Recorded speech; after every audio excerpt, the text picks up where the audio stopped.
नमस्कार दोस्तों, आज की इस वीडियो में हम देखेंगे भौतिक विज्ञान के कुछ अति महत्वपूर्ण प्रश्न जो कि आपके आने वाले एग्जाम प्रयोगशाला परिचारक के लिए काफ़ी इम्पोर्टेंट है। तो चलिए हम जल्दी से वीडियो को शुरू करते हैं। फर्स्ट क्वेश्चन यहाँ पर दिया है, सड़क पर चलने की अपेक्षा बर्फ़ पर चलना कठिन है क्योंकि। तो देखिए, बर्फ़ जो होता है, बर्फ़ में सड़क की अपेक्षा घर्षण कम होता है, तो घर्षण का जो अभाव होता है बर्फ़ में, जिसके कारण चलना कठिन होता है। ऑप्शन डी इसका जवाब होगा। अगला प्रश्न देखिए, पानी का घनत्व अधिकतम होता है, तो पानी का घनत्व 4 डिग्री सेल्सियस पर होता है। ऑप्शन बी इसका राइट आंसर है, 4 डिग्री सेल्सियस पर। चलिए नेक्स्ट दिया है, वस्तु की मात्रा बदलने पर अपरिवर्तित रहेगा, तो क्या अपरिवर्तित रहेगा? इसका जो आंसर है घनत्व, वस्तु की मात्रा बदलने पर घनत्व जो है अपरिवर्तित रहेगा। फिर चलिए देखते हैं, बर्फ़ के 2 टुकड़ों को आपस में दबाने पर टुकड़े आपस में चिपक जाते हैं, तो किस कारण चिपक जाते हैं? तो देखिए, दाब अधिक होने से बर्फ़ का गलनांक घट जाता है, तो ऑप्शन ए इसका राइट आंसर होगा। क्वेश्चन नंबर 5 दिया है, हवाई जहाज़ से यात्रा करते समय पेन से स्याही निकलने लगती है, तो क्यों निकलने लगती है? वायु दाब में कमी के कारण निकलने लगती है। ऑप्शन ए इसका राइट आंसर है।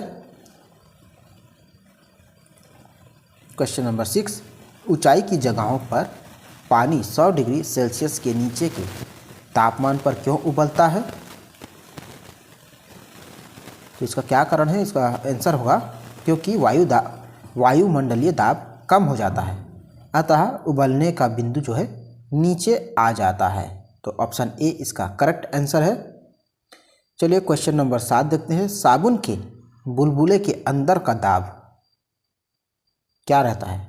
तो वायुमंडलीय दाब से अधिक होता है। साबुन के बुलबुले के अंदर का जो दाब होता है वो वायुमंडलीय दाब से अधिक होता है। वायु दाब मापी की रीडिंग में अचानक गिरावट इस बात का संकेत है कि मौसम कैसा रहेगा? तूफानी होगा। ऑप्शन डी जो है राइट आंसर है, तूफानी होगा। चलिए अगला दिया है, हाइड्रोजन से भरा रबड़ का गुब्बारा वायु में ऊपर जाकर फट जाता है, तो क्यों फट जाता है? वायु दाब जो है घट जाता है।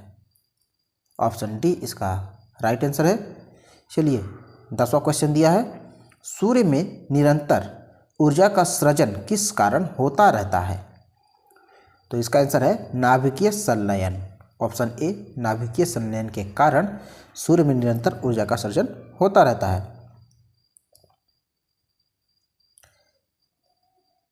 क्वेश्चन नंबर 11 दिया है, चाबी भरी घड़ी में कौन सी ऊर्जा होती है? तो चाबी भरी घड़ी में होती है स्थितिज ऊर्जा। ऑप्शन बी इसका सही जवाब है, स्थितिज ऊर्जा। क्वेश्चन नंबर 12, निम्नलिखित में से किसमें गतिज ऊर्जा नहीं होती है? तो गतिज ऊर्जा नहीं होता, खींचा हुआ धनुष, इसमें जो है गतिज ऊर्जा नहीं होती है।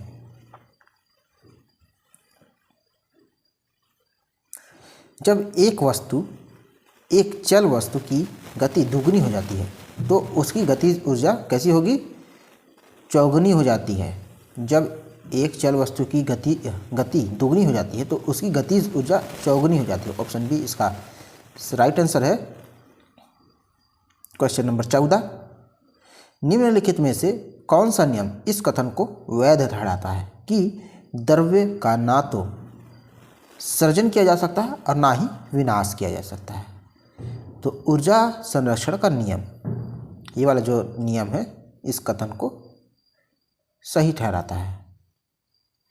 चलिए अगला देखते हैं, दूध से क्रीम निकालने की कौन सा बल लगता है? तो अपकेंद्रीय बल लगता है। दूध से जो क्रीम निकालने पर अपकेंद्रीय बल लगता है।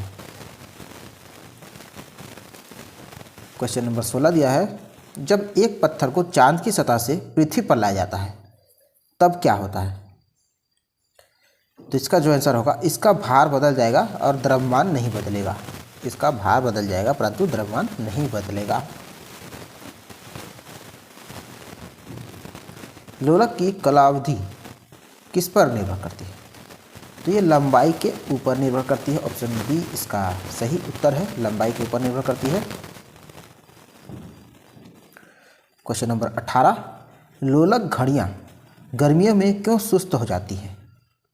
तो क्यों सुस्त हो जाती है? लोलक की लंबाई बढ़ जाती है जिससे इकाई दोलन में लगा हुआ समय बढ़ जाता है।